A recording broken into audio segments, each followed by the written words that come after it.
we'll wait. The people who comes actually, then after we'll begin the session. Okay. Give me 1 second. I will get back to you.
Good afternoon to everyone.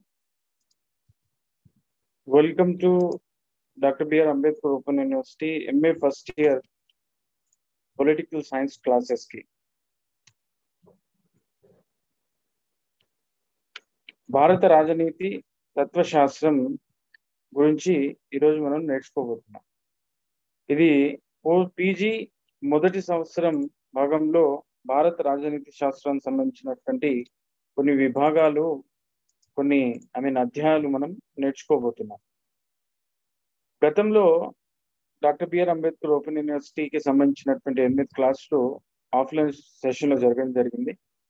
మిగతావి 8 క్లాసులు కనుక చూసినట్లయితే online session లో జరుగుతున్నాయి. And these classes especially which we are going to understand and Indian political thought. దీనిని భారత రాజనీతి తత్వశాస్త్రం అంటాం. చెప్పబోయే ముందు రాజనీతి శాస్త్రం అంటే ఏంటి, తత్వశాస్త్రం అంటే ఏంటి అంటే భారతదేశంలో వివిధ రకాల సమస్యల గురించి, వివిధ రకాల అంశాల గురించి కులాంకషంగా చర్చించి క్రీస్తు పూర్వానికి సంబంధించినటువంటి స్కాలర్స్ కావచ్చు, ప్రస్తుతానికి సంబంధించినటువంటి తత్వవేత్తలు కావచ్చు, అంటే ఆధునిక తత్వవేత్తలు, ప్రాచీన తత్వవేత్తలు, మరి సమకాలీన తత్వవేత్తలకు సంబంధించినటువంటి విషయాలన్నిటిని కూడా మనం ఇక్కడ నేర్చుకుంటాం. అసలు రాజనీతి శాస్త్రం అనేటటువంటి పదాన్ని మొట్టమొదటిసారిగా పరిగణలోకి తీసుకొచ్చినటువంటి వ్యక్తిని మనం గమనించినట్లయితే అరిస్టాటిల్, గ్రీకు దేశానికి సంబంధించినటువంటి తత్వవేత్త. రాజనీతి శాస్త్రానికి సంబంధించినటువంటి ముఖ్య అంశాలు మనం గమనించినట్లయితే రాష్ట్రానికి సంబంధించినటువంటి, అంటే స్టేట్ రిలేటెడ్ థింగ్స్ అని అంటాం. అంటే స్టేట్ లో ఉన్నటువంటి ప్రజలు, ఓకే, వాళ్ళ యొక్క ఆ యొక్క రాజ్య విస్తరణ, రాజ్యానికి సంబంధించినటువంటి కూర్పుకు సంబంధించినటువంటి అన్ని విషయాల గురించి మొట్టమొదటిసారిగా గ్రీకు తత్వవేత్త అయినటువంటి అరిస్టాటిల్ మొట్టమొదటిసారిగా రాజనీతి శాస్త్రాన్ని గురించి చెప్పడం జరిగింది. కాబట్టి చాలా, అంటే గతంలో సోక్రటిస్ కన్నా ముందు, ఓకే, సోక్రటిస్ తర్వాత, ప్లాటో తర్వాత రాజనీతి శాస్త్రానికి ఒక శాస్త్ర సంబంధమైనటువంటి గుర్తింపు తీసుకురావడంలో ప్రముఖ పాత్ర వహించినటువంటి వ్యక్తి తత్వవేత్త అరిస్టాటిల్ అని చెప్పవచ్చు. రాజనీతి అంటే రాజ్యానికి సంబంధించినటువంటి నీతి. ఓకే, ఇక్కడ అర్థం చేసుకోవాల్సినటువంటి అవసరం ఏంటంటే రాజ్యానికి సంబంధించినటువంటి సంక్షేమ కార్యక్రమాల గురించి కావచ్చు, లేకపోతే రాజ్య అవతరణ గురించి కావచ్చు, రాజ్యం యొక్క కూర్పుకు సంబంధించినటువంటి కావచ్చు, రాజ్య విస్తరణకు సంబంధించినటువంటి విషయాలు కావచ్చు, అసలు రాజ్య అవతరణ ఎలా జరగాలనేటువంటి అన్ని విషయాల గురించి తన యొక్క పుస్తకం, ఓకే, ప్రాముఖ్యత పాలిటికా అనేటటువంటి పుస్తకంలో చాలా వివరంగా, క్షుణ్ణంగా అతను అరిస్టాటిల్ చెప్పడం జరిగింది. రాజనీతి అంటే ప్రతి వ్యక్తి జీవితంలో, ఒక మనిషిగా పుట్టిన తర్వాత భూమి మీద ప్రతి వ్యక్తికి రాజ్యం అంటే ఏంటి, రాజ్యానికి సంబంధించినటువంటి అంశాలు ఏంటి, అసలు రాజ్యంలో ఎలా తన యొక్క జీవన మనుగడను సాధించాలనేటువంటి విషయాలు తెలుసుకోవాల్సినటువంటి అవసరం ఎంతైనా ఉంది.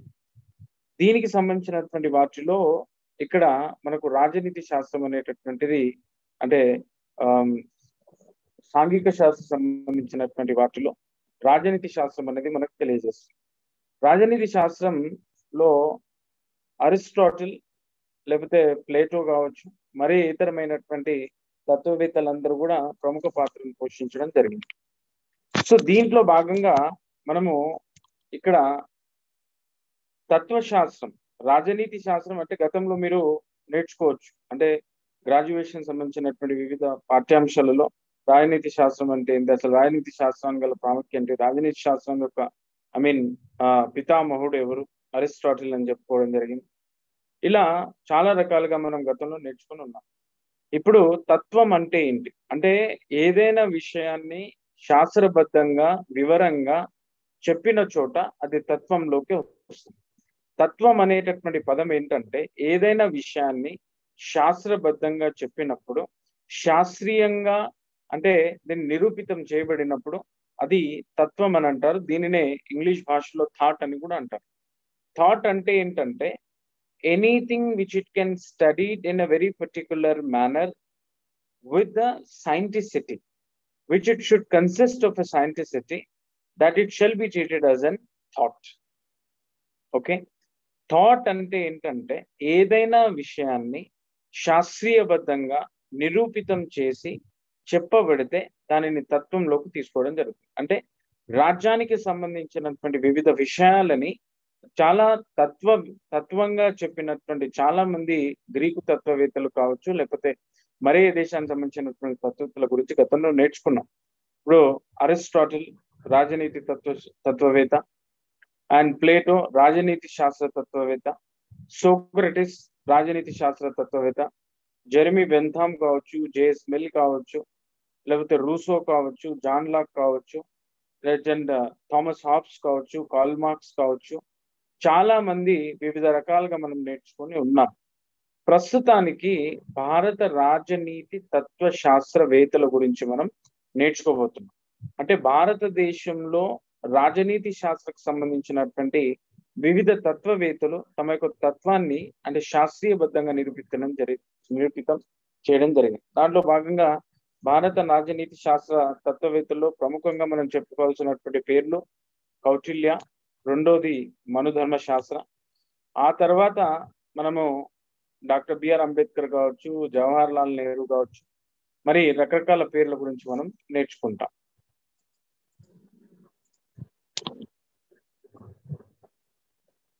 రైట్. సో దాంట్లో భాగంగా 1 second.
Sorry for the disturbance. We'll begin the session right away.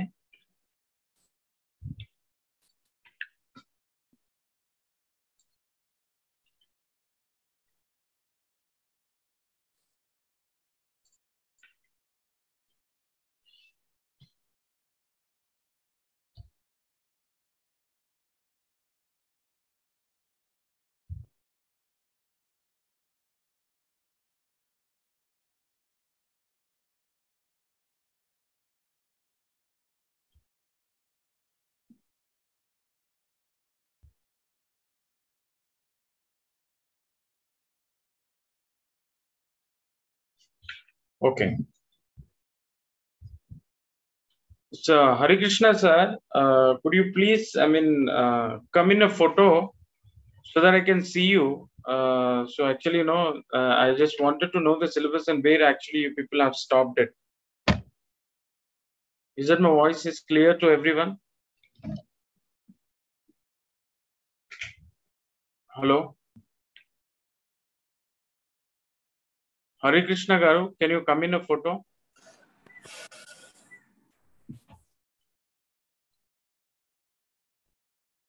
Yes. Hi, Hare Krishna Garu. So, మీకు ఇండియన్ పొలిటికల్ థాట్ కదా ఇప్పుడు క్లాస్ ఉంది మీకు? Yes sir. Okay. Indian political thought లో గతంలో ఏదైనా సెషన్స్ మీరు అటెండ్ అయ్యారా? లేదు sir, this was the first session I attended.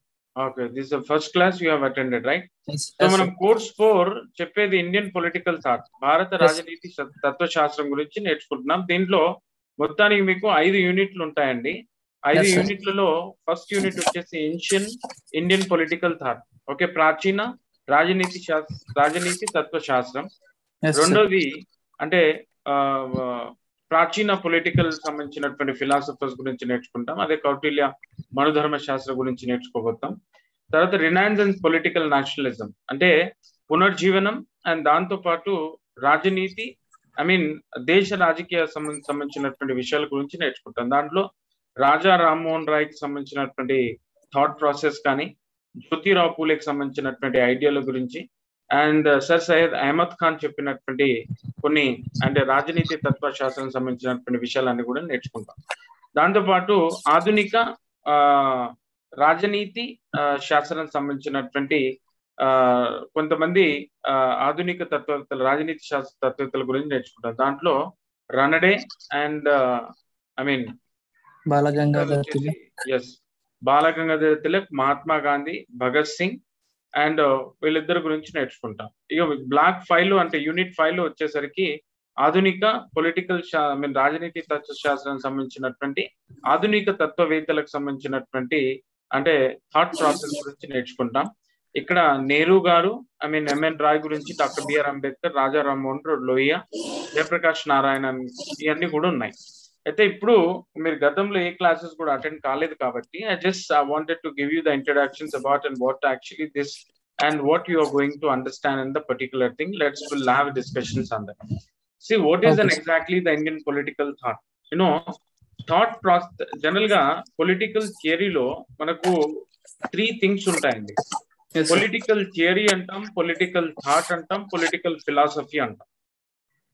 Political theory ante entante ఏదైనా విషయాన్ని స్పష్టంగా చెప్పి సైంటిస్ట్ లేనటువంటి విషయాన్ని థియరీలోకి చెప్పుకుంటాం. Like say for example the theory which can be said in the very particular manner but there is no matter of scientificity. Okay, for example నేను ఏదో చెప్పానని అనుకుందాం. అప్పుడప్పుడు మనం గతంలో నేర్చుకుంటుంటాం ఏదో మన థియరీ డిఫరెంట్ గా ఉంటది, ఓకే అతను చెప్పే థియరీ డిఫరెంట్ గా ఉంటదని. సిమిలర్లీ థాట్ అంటే ఏంటంటే ఏదైనా విషయాన్ని స్పష్టంగా శాస్త్రీయబద్ధంగా చెప్పినప్పుడు అది థాట్ లోకి వస్తుంది. ఇప్పుడు అంబేద్కర్ చెప్పినటువంటి థాట్ ప్రాసెస్ రాజ్యాంగం గురించి ఒకటి ఉంటుంది, అంటే దాన్ని మనం మార్చలేం. అతను చేసినటువంటి థాట్ ప్రాసెస్ ఏదైతే ఉందో స్పష్టంగా చూడగలుగుతాం, ప్లస్ రాయగలుగుతాం అని చదవగలుగుతాం. ఇప్పుడు భారత రాజ్యాంగాన్ని చేసేటప్పుడు ఒక డ్రాఫ్టింగ్ కమిటీని ఏర్పాటు చేశారు. దాంట్లో 7 సభ్యులు ఉన్నారు. ఆ తర్వాత దాని ఒక ముసాయిదా రాజ్యాంగాన్ని తయారు చేయడం జరిగింది. ఆ తర్వాత రాజ్యాంగం అమలులోకి వచ్చింది.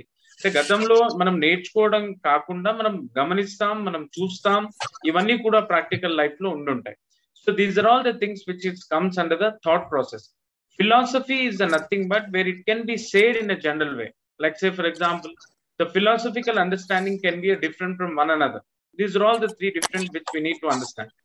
So మొట్టమొదటిసారిగా వెస్టర్న్ పొలిటికల్ థాట్ లో అంటే ప్రాచీన గ్రీకు తత్వవేత్తలు భారత రాజనీతి శాస్త్రం భారత అని ఎప్పుడైతే జోడించడం జరుగుతుందో భారత రాజనీతి శాస్త్ర తత్వవేత్తల గురించి నేర్చుకుంటాం ఇక్కడ. లైక్ అంబేద్కర్ కావచ్చు, నెహ్రూ కావచ్చు, వాళ్ళ కౌటిల్య మనుధర్మ శాస్త్రం గురించి చెప్తాం. సో ఇక్కడ రాజనీతి శాస్త్రం అవతరణలోకి వచ్చిన తర్వాత, పరిగణలోకి తీసుకోబడిన తర్వాత ఇది ఒక పెద్ద బ్రాడర్ కాన్సెప్ట్ గా దీనిని సాంఘిక శాస్త్రంలో ఎమర్జ్ చేయడం జరిగింది.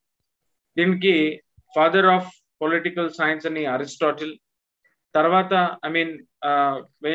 Beginners of thinkers political science ని సోక్రటీస్, ప్లేటో, అరిస్టాటిల్ గా పరిగణలోకి తీసుకోవడం జరిగింది. అంటే దీనిని మనం భావిస్తాం అన్నమాట. సో ఇక్కడ ఇప్పుడు భారతదేశానికి సంబంధించినటువంటి తత్వం చదవబోయే ముందు మనం ఏం నేర్చుకుంటాం అంటే అసలు సోర్సెస్ ఏంటి, అసలు ఈ రాజనీతి శాస్త్రాన్ని మనం చదవడానికి గల సోర్సెస్ ఏంటి అని అనుకున్నప్పుడు ఫస్ట్ యూనిట్ లో మీకు ఇక్కడ ఇవ్వబడింది the sources of ancient Indian political thought. ఇక్కడ sources of ancient Indian political thought వచ్చేసరికి మనం ముఖ్యంగా ఏం తీసుకుంటాం పరిగణలోకి అంటే ఇక్కడ సప్తాంగ థియరీని మనం తీసుకుంటాం.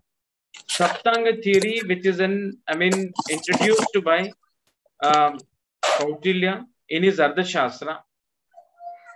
కౌటిల్యుడు అపర చాణక్యుడు అనే పేరుతో కూడా చలామణి అవుతాడు, అంటే చరిత్రలో కావచ్చు మిగతా సాంఘిక శాస్త్రాలలో.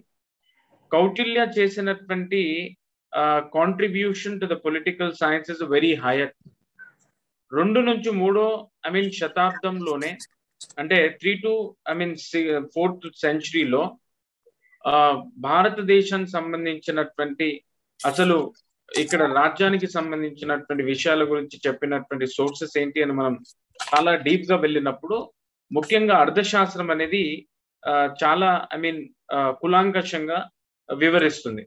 అరిస్టాటిల్, ప్లేటో, సోక్రటీస్ చెప్పినటువంటి ఏదైతే విషయాలు మనం నేర్చుకున్నామో రాజ్యం ఎట్లా ఉండాలని నేర్చుకున్నప్పుడు రాజ్యం అంటే ఐడియల్ గా ఉండాలని, స్టేట్ షుడ్ బి ఐడియల్ అని ప్లేటో చెప్తాడు.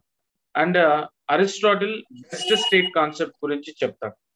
సోక్రటీస్ ఏం చెప్తాడు, ఒక రాజ్యం అనేది ప్రజలకు అందుబాటులో ఉన్నటువంటి రాజ్యాన్ని ఏర్పాటు చేయాలని తన యొక్క డిస్కోర్సెస్ లో చెప్పడం జరిగింది. సో ఇట్లా మనకి సోర్సెస్ ను మనం గమనించినప్పుడు వాళ్ళు చెప్పినటువంటి విధానం కావచ్చు, వాళ్ళు చెప్పినటువంటి అంటే తత్వం కావచ్చు, అలాంటి తత్వాన్నే భారతదేశంలో కౌటిల్యుడు మొట్టమొదటిసారిగా మనకు ఎక్స్ప్లెయిన్ చేయడం జరిగింది. ఇతను చెప్పినటువంటి కౌటిల్యునికి సంబంధించినటువంటి అన్ని విషయాలు ఎక్కడి నుంచి మనం నేర్చుకుంటామంటే తాను రాసినటువంటి ప్రముఖ గ్రంథమైన అర్థశాస్త్రంలో, ఇది సంస్కృత భాషలో రాయబడి ఉంది. ప్రాచీన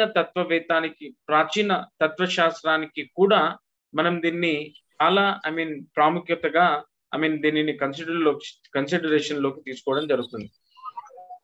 ఈ అర్థశాస్త్రం అనేది అంటే పేరుకు మాత్రం ఇది అర్థాన్ని గురించి చెప్పినప్పుడు అంటే మనీ సంబంధించినటువంటి విషయాలు కావచ్చు, ఎకనామిక్ రిలేటెడ్ విషయాలన్నా అనుకుంటాం. జనరల్ గా మనం అర్థశాస్త్రం అంటే మనీ రిలేటెడ్ కావచ్చు, లేకపోతే ఫినాన్షియల్ రిలేటెడ్ సంబంధించినటువంటి విషయాలన్నింటినీ కూడా అర్థశాస్త్రంలో చదువుతాం.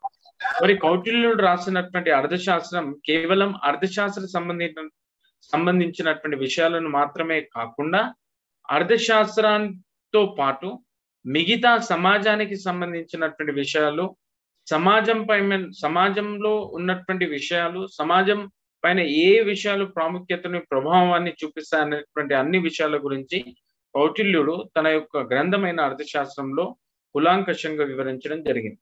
దాంట్లో ఒక చాప్టర్ లో ఉన్నటువంటి ప్రముఖ ఇక్కడ అధ్యాయం అయినటువంటి అర్థశాస్త్ర అంటే సప్తాంగ థియరీ అనేది రాజనీతి శాస్త్ర గురించి చాలా స్పష్టంగా చాలా క్లియర్ గా మనకు చెప్తుంది.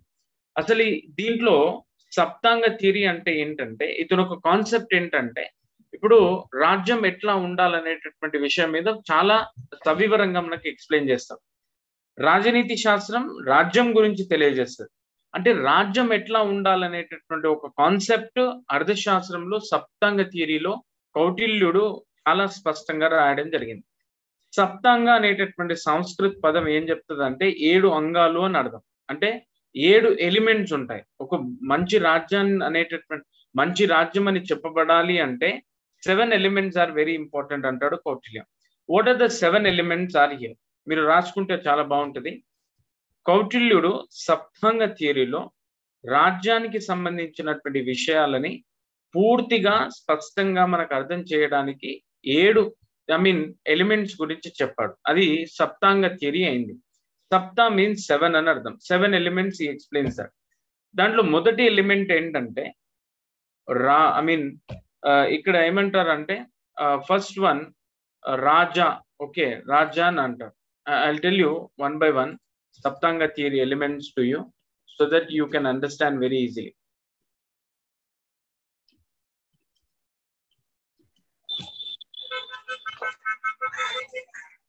One second.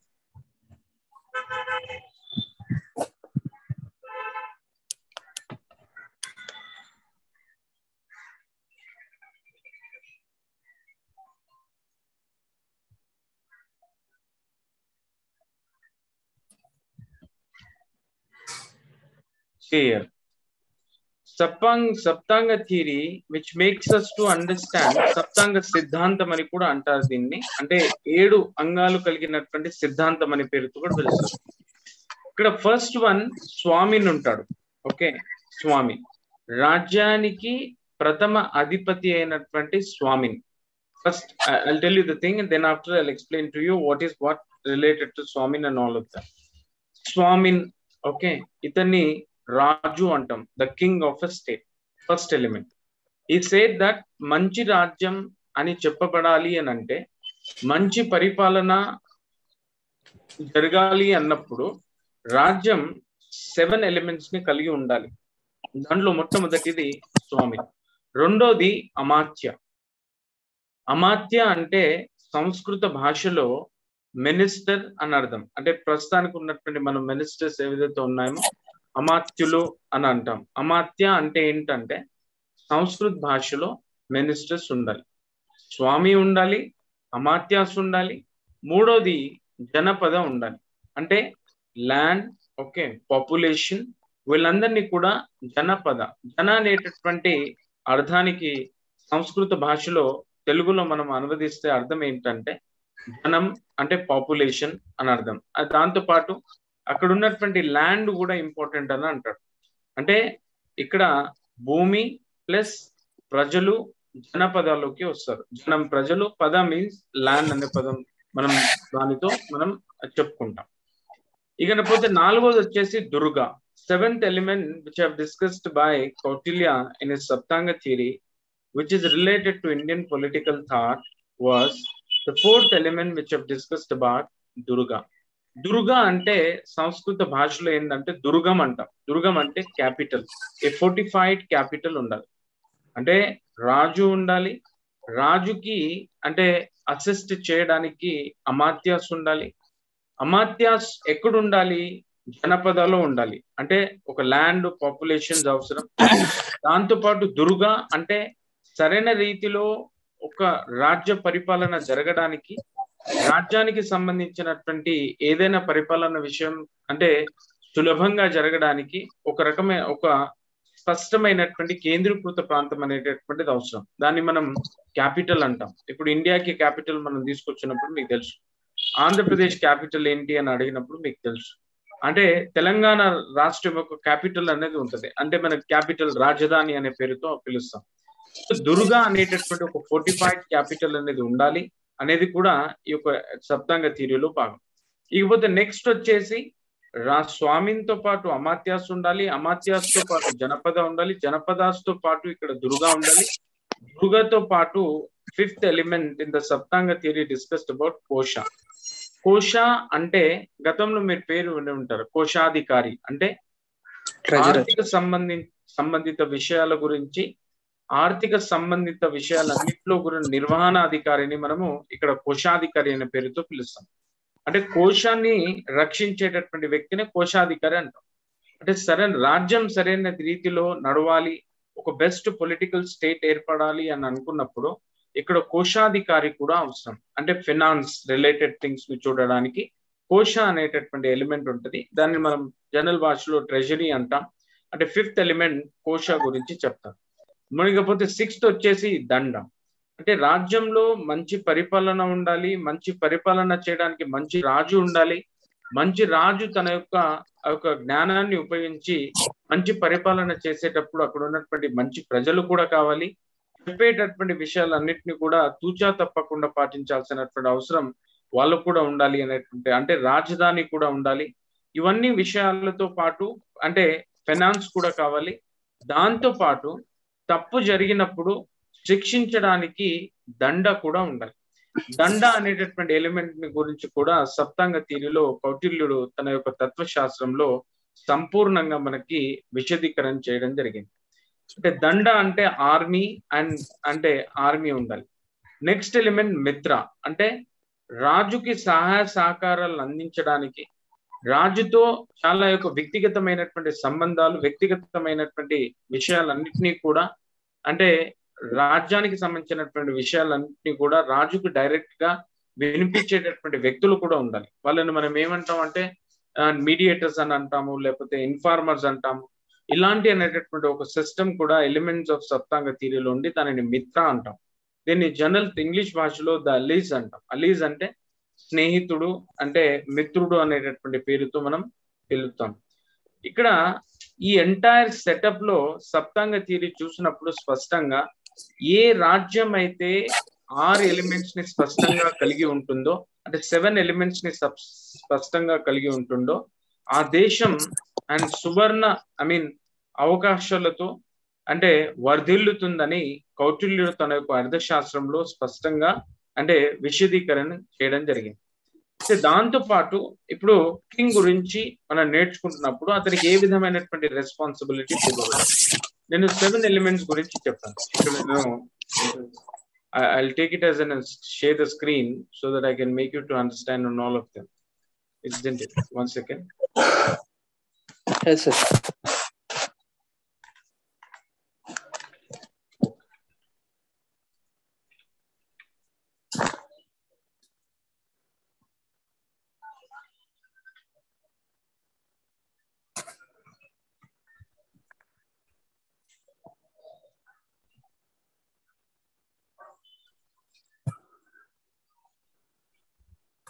You can see the screen, right?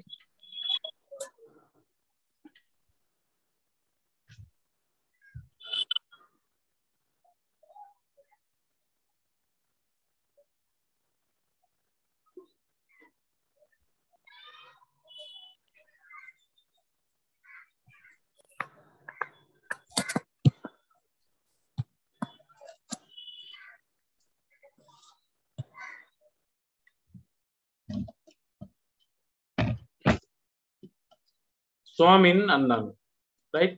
స్వామిన్ అంటే ద కింగ్.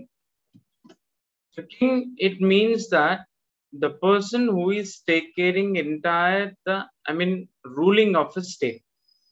Similarly, ఇది ప్రస్తుతానికి మనం కంపేర్ చేసినప్పుడు ఎవరిని స్వామిన్ అనొచ్చు అని అంటే PMR. Okay,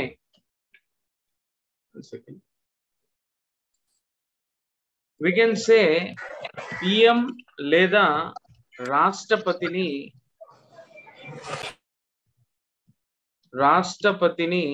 you can say president ని మనము స్వామిన్ అనే పేరుతో పిలవచ్చు. ఓకే, సో ఇక్కడ అతని కౌటిల్యుడు రాజ్యాన్ని సరైన రీతిలో పరిపాలన చేయడానికి స్వామిని ఉండాలి. స్వామిని ఒక రూల్స్ అండ్ రెస్పాన్సిబిలిటీస్ గురించి చెప్తాడు కౌటిల్య. అంటే మనకి ప్రతి రాజనీతి చూసేటటువంటి రాజకీయ నాయకుడికి సంబంధించినటువంటి కొన్ని మనము రూల్స్ అండ్ రెగ్యులేషన్స్ కూడా చూస్తాం. ఇలా చూసినప్పుడు ఇక్కడ మనం చూసుకున్నప్పుడు కింగ్ కావాలి అంటే ఏ విధమైనటువంటి లక్షణాలు ఉండాలి అనేటటువంటి చెప్పేది ఇక్కడ కౌటిల్యుడు తన యొక్క గ్రంథమైనటువంటి అర్థశాస్త్రాలో స్పష్టంగా చెప్పడం జరుగుతుంది.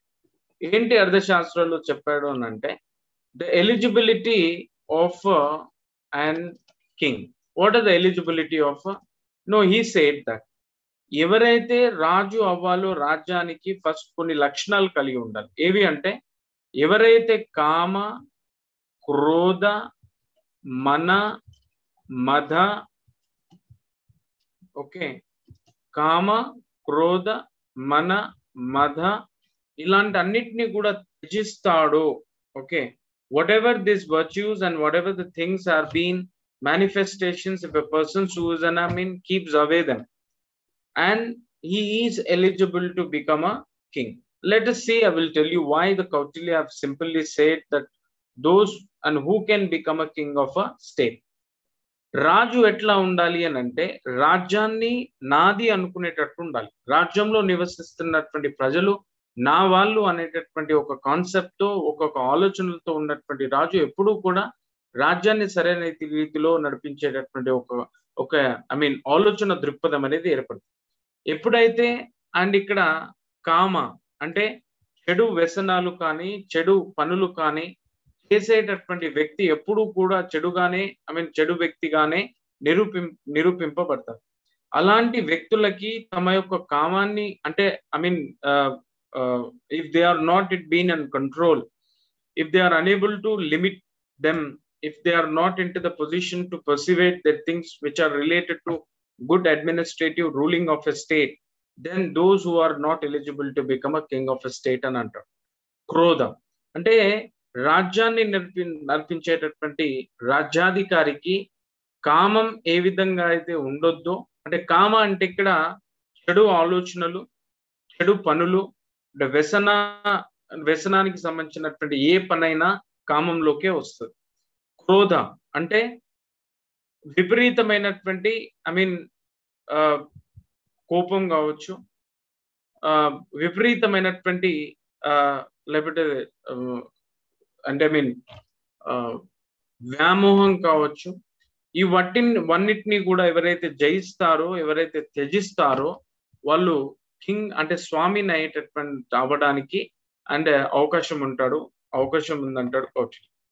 మన అనేటటువంటి సెల్ఫిష్ కైండ్ ఆఫ్ మన అనేటటువంటి ఎప్పుడైతే కాన్సెప్ట్ ఏర్పడుతుందో ఒక రాజకీయ నాయకుడైనా లేకపోతే స్వామినైనా ఇక్కడ ఎక్స్‌ప్లాయిటేషన్, కరప్షన్ కి దారి తీసేటటువంటి అవకాశాలు ఎన్నో ఉంటాయి. కాబట్టి selfish a kind of a person should be abandon all this selfish desires whatever they have. మన అనేటటువంటి ఎప్పుడైతే ఉండదో వాళ్ళు మంచి king and then they become an swamin of a state అంటాడు కౌటిల్య. మద అంటే వెర్రి ఆలోచనలు కావచ్చు, అంటే అహంకారం కావచ్చు, ఇవన్నిటిని కూడా త్యజించినప్పుడే బెస్ట్ రాజుగా పరిగణలోకి వస్తాడనండి ఇక్కడ అంటాడు కౌటిల్యుడు. ఇకపోతే కౌటిల్యుడు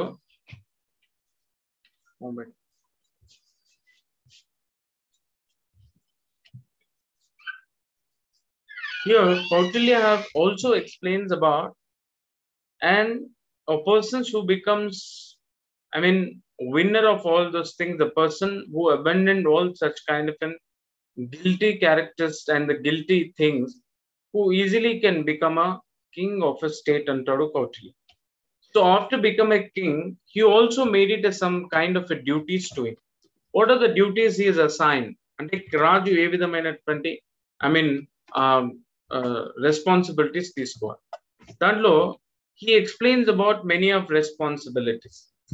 That king responsibilities are being divided into the two things. One is in protective functions. AV protective functions. Okay. రక్షణ బాధ్యతలు. ఎవరి రక్షణ బాధ్యతలు? రాజ్యానికి సంబంధించినటువంటి రక్షణ బాధ్యతలు రాజుకి ఇవ్వడం జరిగింది. రెండోది ప్రమోటివ్. ఓకే, రెండోది ఏంటి అంటే promotive functions. What are the functions here? Promotive functions. And his promotive functions include that should promote the moral and material happiness of the people. అంటే రాజ్యాన్ని ఉన్నత స్థితిలోకి నడిపించేటటువంటి బాధ్యతలు, ఒకటేమో రాజ్యాన్ని రక్షించేటటువంటి బాధ్యతలు. రెండు బాధ్యతలు ఇక్కడ కౌటిల్యుడు రాజుకి ఇవ్వడం జరిగింది. The first one we'll try to understand about then what are these and protective functions have given to the king. We'll discuss one by one. What are the protective functions? Let me discuss about the first one. Okay, the first one is that the king being the natural guardian of the he should be a savior of an entire kingdom. What is that? రాజ్యంలో నివసిస్తున్నటువంటి ప్రజలందరికీ రక్షణ కల్పిస్తూ, రాజ్యానికి రక్షణ కల్పిస్తూ, తాను రక్షించేటటువంటి సందర్భంలో ఏ విధమైనటువంటి థింగ్స్ ని పరిగణలోకి తీసుకోకుండా ఉండాలి అని అంటాడు కౌటిల్యుడు. రాజ్యంలో నివసిస్తున్నటువంటి అందరూ కూడా రాజ్యానికి సంబంధించినటువంటి ప్రజలు రాజ్యంలో ఎవరు కూడా అతీతం, రాజ్యానికి అతీతం కాదు అని అంటాడు. అండ్ ఇక్కడ కౌటిల్యుడు. The second the protective function. దాంతో పాటు and Kautilya is expect to Swamin should behave and perform the things which are related to control violence. Law and order ni control lo పెట్టాలంటాడు Swamin. What is the major responsibility of a Swamin ante? Law and order should be controlled.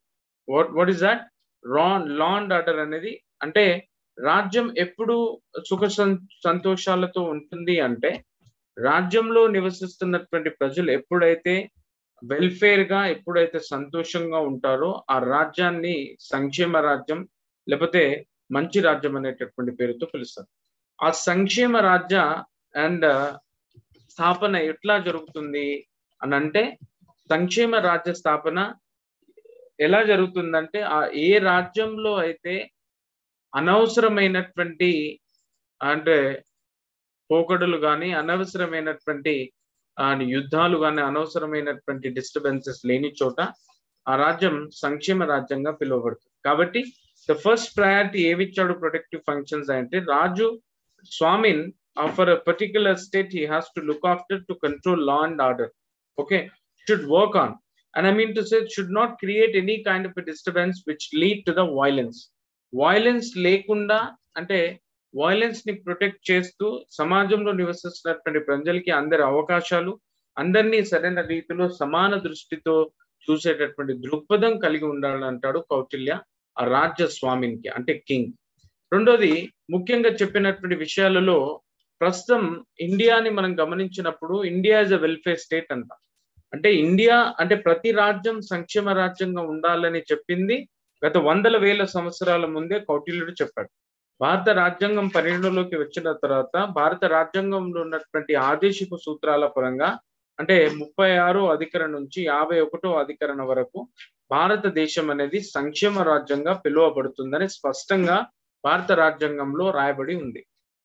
అంటే భారతదేశం కూడా ఆధునిక రాజ్యంలో ఉన్నటువంటి అంటే రాష్ట్రాలు కూడా సంక్షేమ రాజ్యంగా ఉండాలనేటువంటి ఒక ఆలోచన, ఈ యొక్క ఆలోచన మొట్టమొదటిసారిగా భారత రాజనీతి తత్వవేత్త అయినటువంటి కౌటిల్యుడు స్పష్టంగా గత 100,000 సంవత్సరాలను చెప్పడం జరిగింది.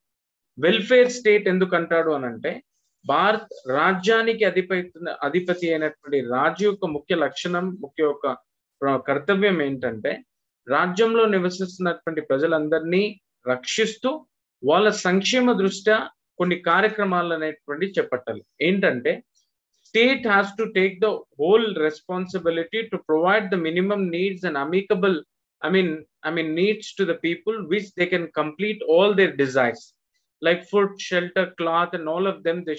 It is a responsibility of a state to provide the people who are living into the state. So as now if you could see in the present situation, India is a welfare state. What does it mean India is a welfare state? India is taking a complete responsibility, is claiming themselves to provide the minimum facilities to the people and with the free of cost without taking single rupee. Like say for example free health distribution కావచ్చు, like Aarogyasri అనేటటువంటి policy ఉంది.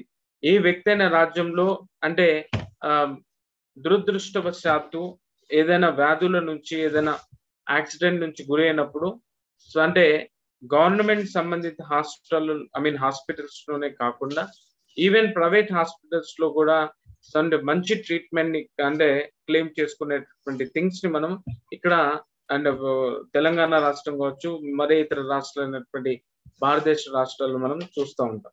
Welfare state policy కౌటిల్యుని ప్రకారం ఏంటంటే, the state has to take the complete responsibility to protect the needs and desires of the people, then the state should be considered as a welfare state. ఒక రాజు ఎట్లా ఉండాలంటే రాజ్యాన్ని సంక్షేమ రాజ్యంగా మలిచేటటువంటి పనిలో ఉండాలని అంటాడు and Kautilya. And also at the same time who also makes it and very important the justice. Okay, and what he speaks about in justice is very important ante nyayam. Okay, ikkada sacred law, okay, evidence and all these things which it can comes under the purview of them. Ante protective functions lo రాజ్యంలో నివసిస్తున్నటువంటి ప్రజలందరినీ protect చేయాలి, దాంతో పాటు law and order ని control చేయాలి, దాంతో పాటు violence అనేటటువంటి వాటన్నిటిని కూడా ఏ విధంగా వాటన్నిటి కూడా డిస్టర్బ్ చేయొద్దు. అండ్ రాజ్యానికి ఉన్నటువంటి రాజు కౌటిల్యుని ప్రకారం సంక్షేమ రాజ్యాన్ని చేయాలి అనేటువంటి ఒక కాన్సెప్ట్ ఇక్కడ ఇవ్వడం జరిగింది. అది ప్రొటెక్టివ్ ఫంక్షన్. జస్టిస్ గురించి కూడా చెప్పాడు. ఇక్కడ అన్ని లాస్ ని కూడా అంటే లా ఆఫ్ ఈక్వాలిటీ అనేటటువంటి కనోటేషన్స్ ని కూడా యూజ్ చేసినటువంటి వ్యక్తి ఇక్కడ కౌటిల్యుడు. రాజ్యంలో నివసిస్తున్నటువంటి ప్రజలు రాజుకు ఒక పిల్లల్లా పరిగణలోకి తీసుకోవాలి, కానీ ఒక కాస్ట్ పరంగా, ఒక మత పరంగా, ఒక రిలీజియస్ పరంగా అన్నింటినీ కూడా పరిగణలోకి తీసుకోవద్దు అంటారు కౌటిల్య. అంటే గతంలో అంటే వందల వేల సంవత్సరాల క్రితమే లా ఆఫ్ ఈక్వాలిటీ గురించి మాట్లాడినటువంటి రాజనీతి తత్వవేత్త, భారత రాజనీతి తత్వవేత్త కౌటిల్యుడు అని చెప్పొచ్చు. సో రెండో ఫంక్షన్స్ వచ్చినప్పుడు what are the second functions which are told by the Kautilya is that promotive functions. ఇక్కడ ఓకే, ప్రమోటివ్ ఫంక్షన్స్ రాజ్య ఉన్నత స్థితికి దోహదపడేటటువంటి responsibility promotive functions. That makes it an importance. And what are the promotive functions which is given to the Kautilya as being a part of this and is a Saptanga theory. ఇక్కడ things ని ఇక్కడ ఇవ్వడం జరిగింది అని అంటే, ఇక్కడ protective functions లో మనం చూసుకున్నప్పుడు what are the protective functions? Always he must make the state as an ideal state అంటాడు. ఓకే, కౌటిల్యుడు ఏ స్టేట్స్ ని తయారు చేయాలని అనుకున్నాడు అని అంటే, it wants to make it as an inspirational state.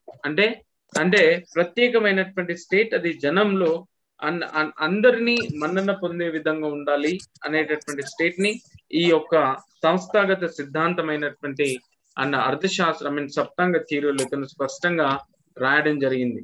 Promotive functions అంటే స్టేట్ ఎప్పుడు కూడా నెక్స్ట్ లెవెల్ లోకి వెళ్ళాలి. అంటే always should not be in a poor, always should not be rich, should be crossed at the level of a higher level, should go from reach and upper reach, and all such kind of things it has to be done, which is clearly explains into the Arthashastra by Kautilya.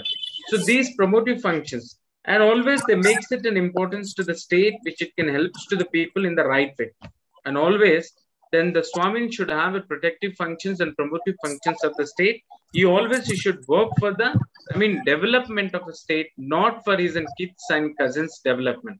What Kautilya said in the Saptanga theory, every Swamin has to look forward to develop the state and the right way. It should always be in the reach at the higher level instead of to keeping in the status quo. Okay, next one. And the next, if you see the element of in the Arthashastra, we have seen the element, the first element is in Swamin, the second element is that is in Amatya. What is Amatya here? Amatya in general language what we call ministers. Okay, see here, I'll tell you one thing. If present in the cabinet system, if you could see in the India's cabinet system, I will show it to you.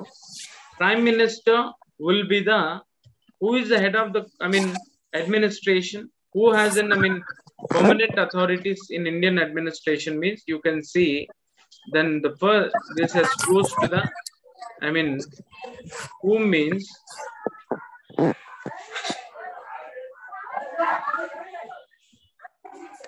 Prime Minister. Prime Minister will be in the de facto authoritative person who has all the rights to do such things, isn't it? Similarly, which I will tell you here is that when Swamin has, Swamin after, who has to take the complete responsibility here is that, to assisting the Swamin, who is there means Council of Ministers is there. Who is there? Council of Minister will be there.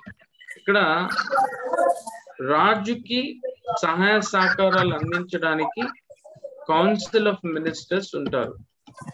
ఇక్కడ కూడా కౌటిల్యుడు చెప్పేటటువంటి concept ఏంటంటే, స్వామిని ఉంటారు, స్వామిని assess చేయడానికి ఇక్కడ ministers ఉంటారు.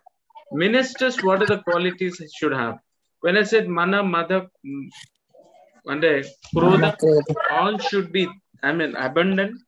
All ministers should have a concern to people's welfare, not for their relatives and not for their things, not for their in terms of their personal development. Such things should not be consist of it.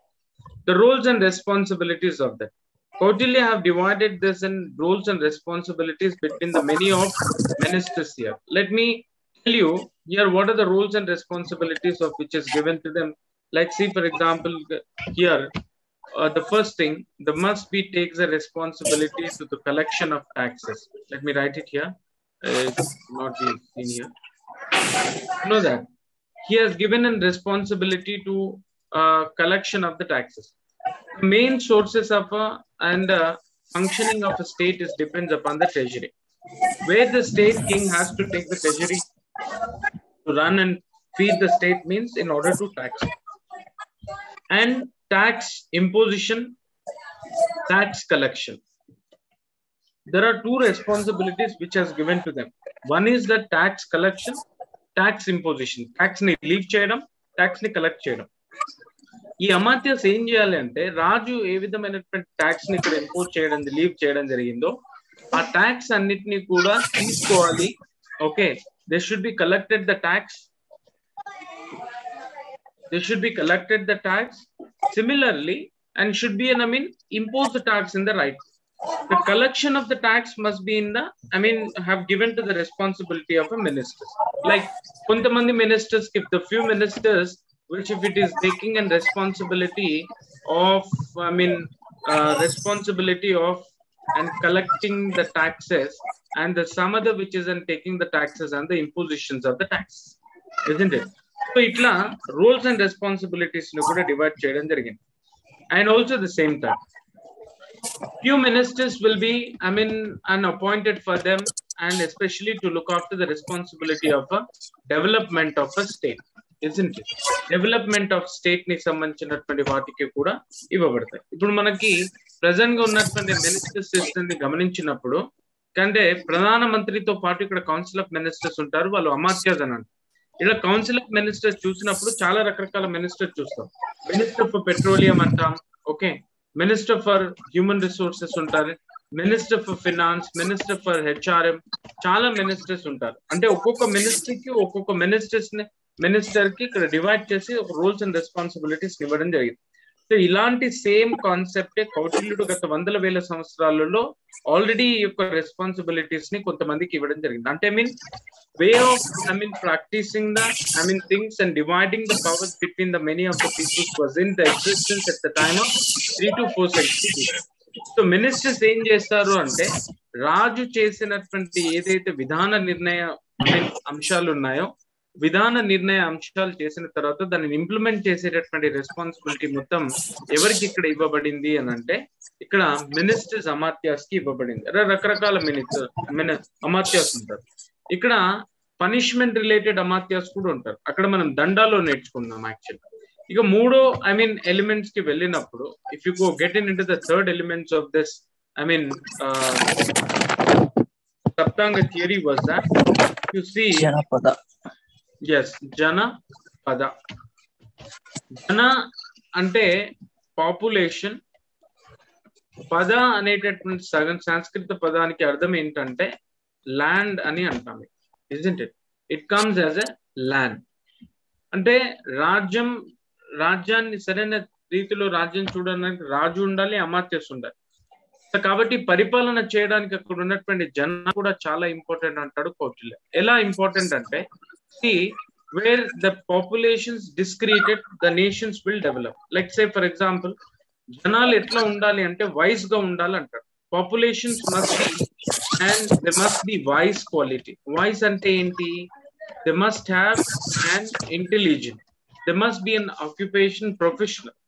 Like USA ఈ రోజు develop అయినటువంటి state అంటే అక్కడ ఉన్నటువంటి జనం మీద depend అయి ఉంటుంది. ఇప్పుడు భారతదేశంలో అందరు పిచ్చోళ్ళని అని అనుకుందాం, పిచ్చోళ్ళ దేశం అని అంటారు.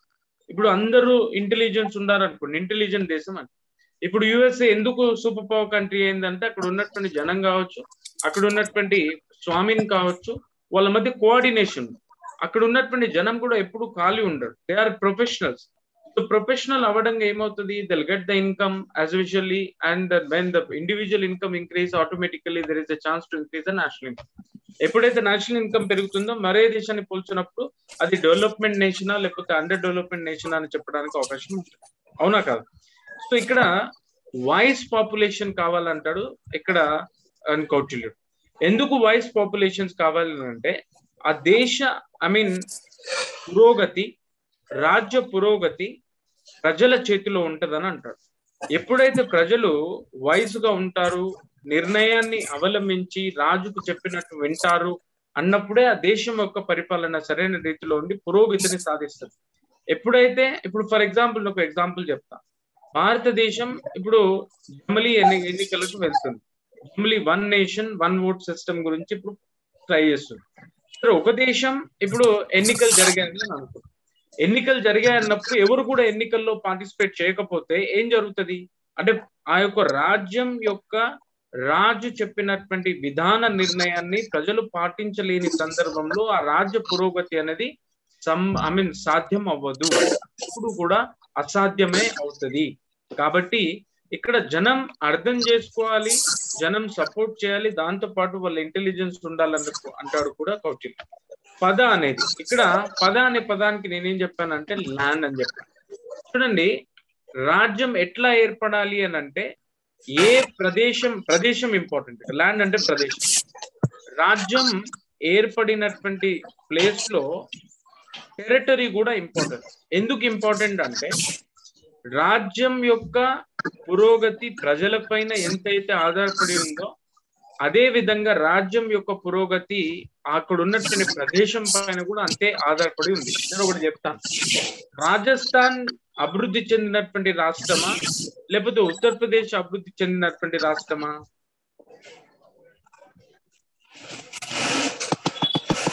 రెండు రాష్ట్రాలను మనం పోలికలుగా తీసుకుంటే సరే, తెలంగాణ రాష్ట్రం అభివృద్ధి చెందిందా, రాజస్థాన్ రాష్ట్రం అభివృద్ధి చెందిందా ఇండియాలో?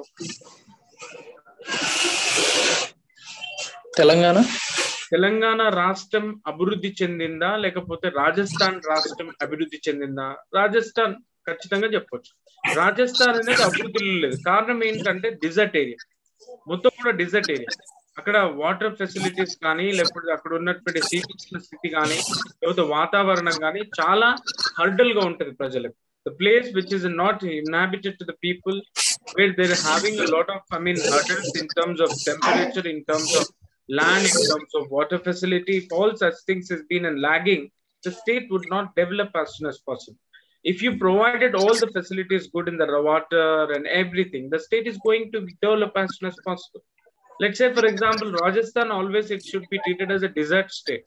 When you compare to the Telangana state, Rajasthan is an undeveloped, whereas Telangana is developed because we have a lots of sources of water here. We have a lots of sources of land here. Could you, cultivate any crop in the desert area? It is not impossible. It is impossible. Desert area lo edi kuda, crop ni tiyadam sadhyam avadu. Kabatti land is very important. Similarly, the state should be, constructed in the very nice place where it can be comfortable and convenience to the people under the county. Let's say, for example, ఇప్పుడు కొండ ప్రాంతాలలో ఉన్నటువంటి ప్రాంతాలు అభివృద్ధి చెందుతాయా లేకపోతే నేల ప్రాంతాలలో ఉన్నటువంటి ప్రదేశాల త్వరితగతిన అభివృద్ధి చెందుతాయని చూసుకున్నప్పుడు ఎక్కడైతే నేల ప్రాంతాలు ఉన్నాయో అంటే సమానమైనటువంటి శీతోష్ణ స్థితి, సమానమైనటువంటి వాతావరణం ఉన్నటువంటి ప్రదేశాల్లో ఈజీగా డెవలప్ అయ్యేటటువంటి అవకాశాలు ఉంటాయి. ఏ రాజ్యం అయితే సముద్రానికి తీరంగా, ఏ రాజ్యం అయితే రివర్స్ కి దగ్గరగా ఉన్నటువంటి ఉంటుందో ఆ రాజ్యం తొందరగా అభివృద్ధి చెందదు. లెట్స్ సే కోస్టల్ ఏరియాస్ ఎప్పుడు కూడా ప్రోన్ లో ఉంటాయి. ఎప్పుడు సునామీ వస్తుందో, ఎప్పుడు ఫ్లడ్స్ వస్తాయో, ఎప్పుడు మునిగిపోతాయి అనేటటువంటి ఆలోచనలు ఉంటాయి. కొండ ప్రాంతాల్లో ఉన్నటువంటి ఏరియాస్, మరీ ఎక్కువ కొండ హిల్లీ ఏరియాస్, అక్కడ వాతావరణం అనేది చాలా ఫ్లక్చువేట్ గా ఉంటుంది. జనాలు నివసించడానికి అవకాశం ఉంటుంది. మరి పూర్తిగా భూమధ్యరేఖ ప్రాంతంలో ఉన్నటువంటి అంటే దగ్గరగా ఉన్నటువంటి ప్రదేశాలు కూడా నివసించడానికి నివాసయోగ్యంగా ఉండవు. కాబట్టి నేను చెప్పేది ఏంటంటే కౌటిల్యుడు ఇక్కడ విషయం అంటే స్పష్టంగా ఏ విధంగా చెప్పడం జరిగిందంటే ఏర్పాటు చేస్తున్నటువంటి ప్రదేశం ఏదైతే ఉంటుందో అన్ని విధాలుగా వాతావరణ పరంగా కానీ శీతోష్ణ స్థితి పరంగా కానీ అంటే ప్రదేశం ల్యాండ్ భూముల పరంగా కానీ సరైన రీతిలో ఉండాలని చెప్పేటటువంటి ఒక కాన్సెప్టే కౌటిల్య ఒక జనపదాల్లో చెప్పడం జరిగింది. ఏ రాజ్యం అయితే సముద్రానికి తీరంగా ఏర్పాటు చేయదో ఆ రాజ్యం అభివృద్ధి చెందదు. ఫర్ ఎగ్జాంపుల్ ఇండోనేషియా ఉందని అనుకో, ఫర్ ఎగ్జాంపుల్ పుదుచ్చేరి ఉందని అనుకో. పుదుచ్చేరిలో ఏదో ఒక ఇండస్ట్రీ వెళ్ళి అక్కడ ఎస్టాబ్లిష్ చేసి ఇండస్ట్రీని డెవలప్ చేస్తుందో చేయలేదు. ఎందుకంటే అది imbalance of temperature, imbalance of I mean atmospheric conditions లో ఉంది. ఎప్పుడు ఏం జరుగుతుందో, ఏ న్యాచురల్ కాలమిటీ వస్తుందో తెలియదు ఎవరికి కూడా, అవునా కదా? Similarly, Yes. this role and explains as a Janapada. When it comes to the point of in the fourth and the fifth concept, the fourth concept which is made by Kautilya was that, I'll clear it and I'll write it once again. So here, fourth one. What he has explained after this one? Durga. Is it? Durga is that fortified capital which it can be called. No, capital is a place where the state can construct it in the right place. You know, Rajyaniki boundary another important. Okay. And also that the place which it can be constructed as a state where it should be in a comfortable place lo undali. Okay. Comfortable place lo undali. Comfortable and I mean flexible అనుకుందాం. Comfortable లేనటువంటి place లో ఇందాక చెప్పాను, capital అనేది ఏర్పాటు చేసినప్పుడు అది ఎప్పుడు కూడా ఇంబ్యాలెన్స్ గా ఉంటది, ఏ విధమైనటువంటి డెవలప్ చేయడానికి అవకాశం ఉండదు. కాబట్టి is also explains about there should be a best capital which it can access to all the four sides of the state, isn't it? Similarly, when that's all about it, this in the fifth one, if you could take it as, who also explains about in Danda. What is Danda? Danda is an army, he said, in the meaning, isn't it? In General 10 also it speaks about punishment. Kautilya is also in his theory, Ardhashastra, who also speaks about in punishment in his, 7 elements theory. Why he speaks about? There should be, of course, he's a so concerned to the people, but whenever the peoples have committed a mistake, for protecting them, there should be a punishment antadu Kautilya. Enduk punishment avasaramu ante, the people, then he made it that law of equality and law and order. రాజ్యాన్ని సరైన రీతిలో నడిపించాలనంటే law and order అనేది చాలా important.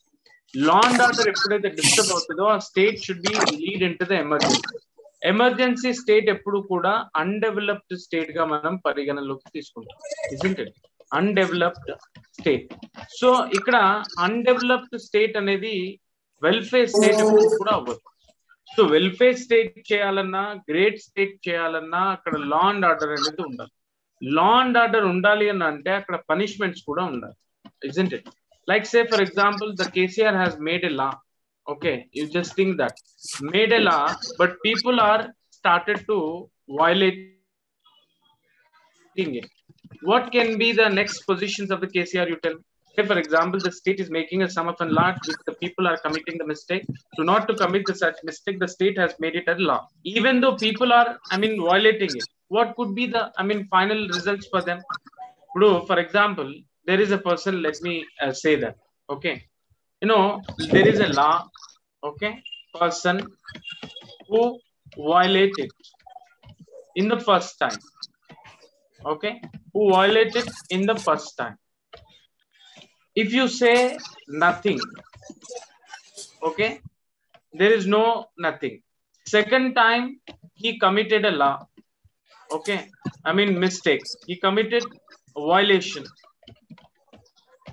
okay, committed violation, you did not say anything, that is nothing.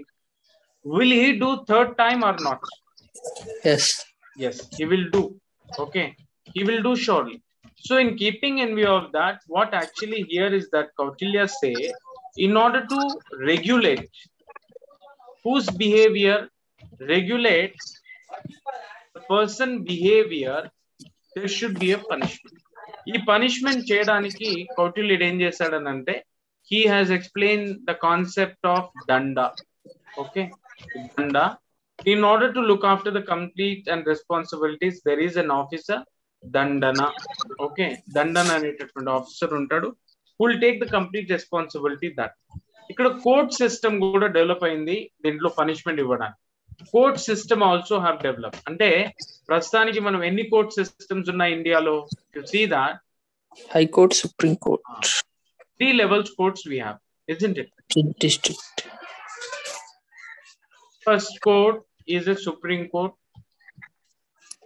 which can be called as an apex court. Second court, which is every state has consist of it, that is called high courts. Okay, and similarly in the third we have a district session court, and again it is divided into the two. One is an civil courts and another one criminal courts. అవునా కదా? Yes. Criminal విషయాల్ని చూడడానికి criminal courts ఉంటాయి, civil related cases ని చూడడానికి civil courts ఉంటాయి. మీరు అర్థం చేసుకోవాల్సింది ఏంటంటే కోర్ట్ సిస్టమ్ ఇప్పుడే మనం నేర్చుకుంటున్నామా లేకపోతే చాలా సంవత్సరాల నుంచి ఉందంటే we have and for many years Kautilya say there are two court system. ఇక్కడ కంటక శోధన, ఓకే, కంటక శోధన, ఓకే, కంటక శోధన, ధర్మక్షయ పరివర్తన అనేటటువంటి కోర్ట్స్ ని కూడా ఎక్స్ప్లెయిన్ చేస్తాడు Kautilya. And Kautilya's court system చెప్పినప్పుడు, జస్టిస్ సిస్టమ్ గురించి చెప్పినప్పుడు అండ్ దండ గురించి చెప్పినప్పుడు there are two court systems which is there, and one is Kantaka Shodhana as well as and dharmakshaya another court. What is kantaka shodhana? It is there. Here types of courts, if you could see here, the two types of courts which it can be called dharmakshaya and kantaka shodhana. Kantaka shodhana ante enti anante idi criminal justice system. ఏ justice system? Criminal justice. Dharmakshaya అనేది civil related. Okay, ఏంటది next జరిగిందంటే ధర్మక్షయ, ధర్మక్షయ రెండో court system. ఇది civil court system. ఇది చూడండి how Kautilya was so predictive and so visionary in order to making of law. వందల వేల సంవత్సరాల ముందే కొన్ని కోర్ట్ సిస్టమ్ గురించి చెప్పాడు. అంటే ప్రస్తుతం ఏదైతే మనం criminal court system, civil court system అని ఎక్స్ప్లెయిన్ చేస్తున్నాము, ఇవన్నీ కూడా గతంలో చెప్పుకున్నాడు కౌటిల్య. సో ఇక్కడ ఏంటంటే దండ అనేది కూడా ఇంపార్టెంట్. ఎవరైతే క్రిమినల్ రిలేటెడ్ థింగ్, అంటే క్రిమినల్ అంటే ఏంటి? Anything which is comes under the blood shed. Okay, any case like say for example criminal case అని మనం ఎట్లా చెప్పగలుగుతాం అంటే ఏదైనా చిన్న పెన్ను తీసుకుని ఎవరైనా పొడిచామనుకుంటే రక్తం వస్తుంది. ఆ వ్యక్తి రక్తం వెళ్ళినటువంటి వ్యక్తి పోలీస్ స్టేషన్ కి వెళ్తే పోలీస్ ఆఫీసర్ ఏ విధమైనటువంటి కేసు పెట్టాడంటే అక్కడ అటెంప్ట్ టు మర్డర్ కావచ్చు, లేకపోతే క్రిమినల్ కేసు పెట్టే అవకాశాలు ఉన్నాయి. ఎందుకంటే బ్లడ్ వచ్చింది కాబట్టి. బ్లడ్ రాకుండా ఏ కేసు జరిగినా కూడా ఇవన్నీ కూడా సివిల్ కోర్టులో సివిల్ కేసెస్ కి సంబంధించినటువంటి విషయాల్లో ఉంటాయి. ఇది మీరు గుర్తుపెట్టుకోవాలి. ఇక్కడ టూ కోర్ట్ సిస్టమ్ గురించి స్పష్టంగా చెప్పినటువంటి కౌటిల్య ఆయన గతంలో 2 to 3 century BC-లోనే చెప్పుకున్నాడు. And Kautilya there was a court systems also, and of course we have first court and second court and even the low level courts and all that. The final judgment which is given to the Swamin. Swamin is a final authoritarian person who can take the judgment and final authority, who has an authority to take the final judgment related to the here judgment, isn't it? So equality of law he has mentioned. He did not make it as any kind of nepotism while he's developing the law. Law చేసేటప్పుడు అది కొంతమందికి వర్తిస్తుంది, rich people అలాంటిది లేదు. సమానమైనటువంటి న్యాయము, సమానమైనటువంటి ఏ mistakes ని ఏ విధంగా జరుగుతుందో మిస్టేక్ దాన్ని బట్టి ఇక్కడ శిక్షించేటటువంటి పద్ధతి కూడా కౌటిల్యుడు తన యొక్క సప్తాంగ థియరీలో మెన్షన్ చేయడం. అంటే తప్పు జరిగిన వ్యక్తిని శిక్షించేటటువంటి ఒక మెథడ్, శిక్షించేటటువంటి ఒక కాన్సెప్ట్ కూడా, శిక్షించేటటువంటి ఒక పద్ధతి, ఒక ఒక సిస్టమ్ ని డెవలప్ చేసింది కౌటిల్య వందల వేల సంవత్సరాల ముందు. Similarly, when it comes to the point of this and the last and but not least, what is that? Mitra. What is Mitra? It can be called as an ally, okay, and also it is a friend, okay. You can also call it as a spy. You can also call it as a diplomatic. Chala names unnai. You can also call this and many other name, ambassador and all of them. So here Mitra is that. అంటే ఇప్పుడు PM కి related information చెప్పడానికి ఇక్కడ PMO ఉంది. What is PMO? Prime minister office. yes, prime ministerial office. This prime ministerial office will work for the PM's work, what he has to do and how he has to do and all of them. What is the progress of the policies which have introduced by the government and all of them, they'll see that.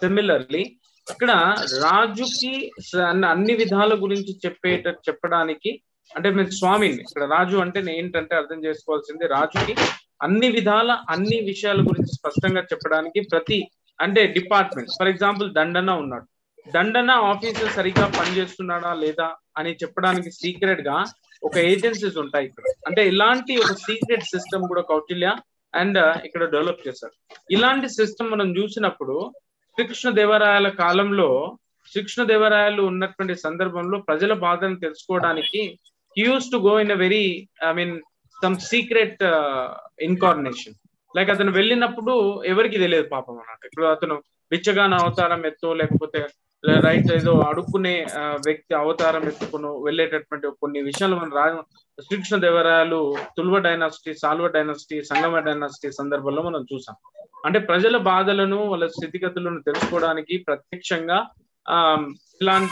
ఇలాంటి మారు వేషాలు వెళ్ళేటటువంటి ఒక పద్ధతి మనం శ్రీకృష్ణదేవరాయల స్థానంలో చూసాం అలానే కౌటిల్య యొక్క అర్థశాస్త్ర సప్తాంగ తీరులో ఏం చెప్తాడంటే ప్రజల సంక్షేమ దృష్ట్యా రాజ్య సంక్షేమ దృష్ట్యా అక్కడ ఉన్నటువంటి మొత్తం రెస్పాన్స్ రాజుకి ఇవ్వబడతాయి రాజుల రాజ్యానికి సంబంధించినటువంటి సమస్యల గురించి రాజ్యంలో నివసిస్తున్నటువంటి ప్రజల సమస్యల గురించి ప్రత్యక్షంగా తెలుసుకోవడానికి అలాయి మిత్ర అనేటటువంటి వాళ్ళని వాడి కూడా వాళ్ళ ద్వారా ఇక్కడ ఉన్నటువంటి ఇన్ఫర్మేషన్ తెలుసుకోవడానికి అవకాశం ఉంటుందని చెప్పాడు ఇక్కడ కౌటిల్య తమ యొక్క అర్థశాస్త్రం isn't it? So all these things in the 7 Saptanga theory, 7 element Saptanga theory, if you could see, this theory becomes a source of Indian political thought and which is Bharata Rajaniti Tattva Shastraniki source గా పరిగణలోకి తీసుకోవడం జరుగుతుంది ఇది ఒకటి so next తర్వాత మనకున్నటువంటి sources లో రెండోది వచ్చేసి మనుధర్మ శాస్త్రగా కూడా చెప్పొచ్చు I think everybody who have written the Manu Dharma Shastra, Manu has written. Manu is the first. Yes, is this my voice is clear to everybody? Yes. Who have written the Manu Dharma Shastra? Manu. Manu Dharma Shastra. Manu రాస్తాడు good మను ధర్మ శాస్త్ర అన్న మనుస్మృతి అన్న రెండో ఒకటి okay Manusmriti అంటే స్మృతి అంటే recollection of memories అని అర్థం ఇక్కడ అంటే గతంలో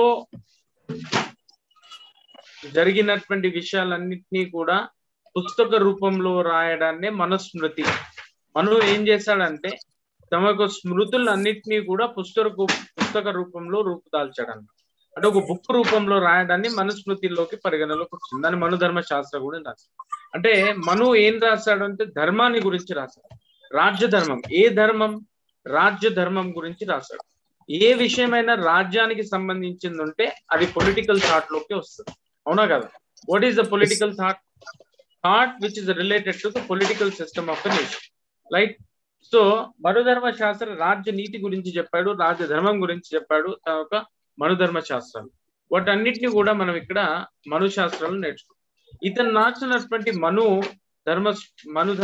మనుశాస్త్రాలు రాజ్య నీతి గురించి స్పష్టంగా రాయబడి ఉంది రాజ్య నీతి ఎట్లా ఉండాలి ఆ రాజు ఎట్లా ఉండాలి what are this characteristics of and all of them it becomes a part of this studies so the Manudharma Shastra is also becomes one of the finest source of ancient Indian political thought which we can understand isn't it and then after that what we will understand in the tomorrow's session I think time is completed so I just wanted to wind it up this and tomorrow we'll have discussion some more about Kautilya in detailed manner okay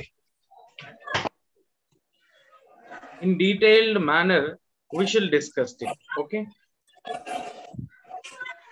one second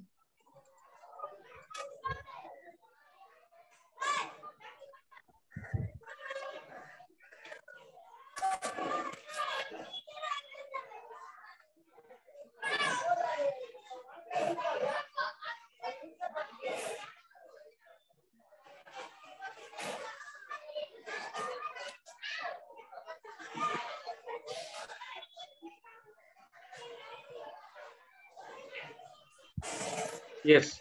So we'll see that in the Kautilya's and how he states and what of that in detail we'll try to understand in tomorrow. Similarly, we'll try to understand it's about in Manudharma Shastra. Even we'll try to understand about in tomorrow Nehru and Dr. B.R. Ambedkar and all of them.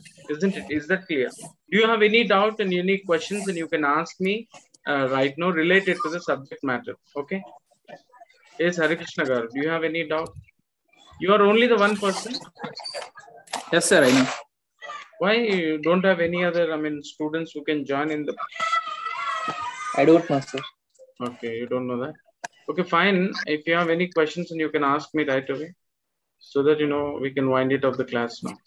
So tomorrow we'll discuss about in Dr. B.R. Ambedkar.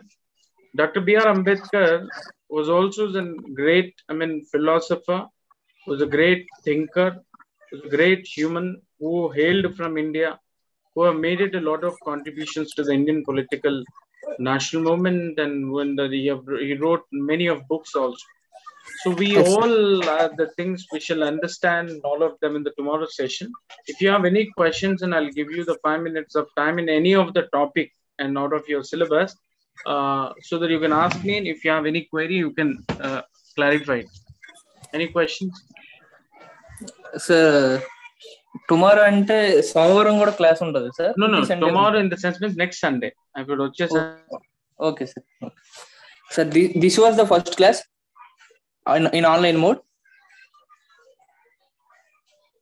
Hello.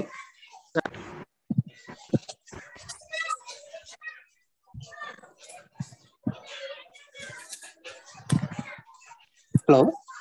Yes. Tomorrow Sir, means for next Sunday. Only Okay, we sir. have classes on Sunday only. Okay, sir.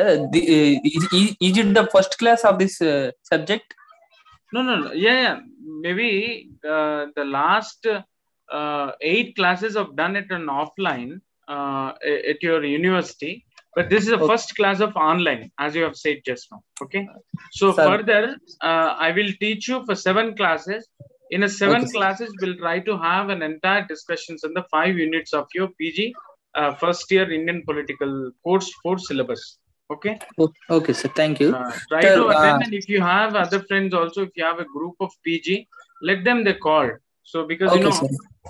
if everybody is comfortable in the English also, I can teach, no problem for me. But the problem is to teach in the little bit in the Telugu. However, I'll try to. Hope you understand whatever I taught you. Okay. Both languages is fine, sir. If you teach in both languages, it will be fine. Thank you. No problem. And both the languages I'll teach you. And Telugu and English, I'll take it out. So if you have a group of your PGN, please inform to others also, so that it will be helpful for others. And thank you, everybody. Thank you. Okay, and thank for attending the sessions. We'll meet you on tomorrow. Sir, is the admin of this online classes available here? Sorry? I missed the previous classes in online mode for this today's session. No. Online sessions have started today itself. Yes, sir. I just missed the previous classes. I just joined your class only. Okay. Before classes means... fine in Western political thought, yes, and acts sir, like that, right? So yes, sir. You can directly contact your study center. Otherwise, you can go to the university. And go to them in YouTube. In a YouTube, all your classes will be there. Bravo. Yeah. I will forward the... you can take the links also, YouTube links also. So I just checked the YouTube link, sir. No classes available there for today's session. No. It is running on YouTube right now. Isn't it? It's been running on YouTube. It is also telecasting. Your class only telecasted. Okay. Before other sessions have might in other channels also. You can check once that, and you will get it out. Okay. Okay, sir. Thank you. Okay. Bye, everybody. Sir, thank you. Okay, sir. Thank you.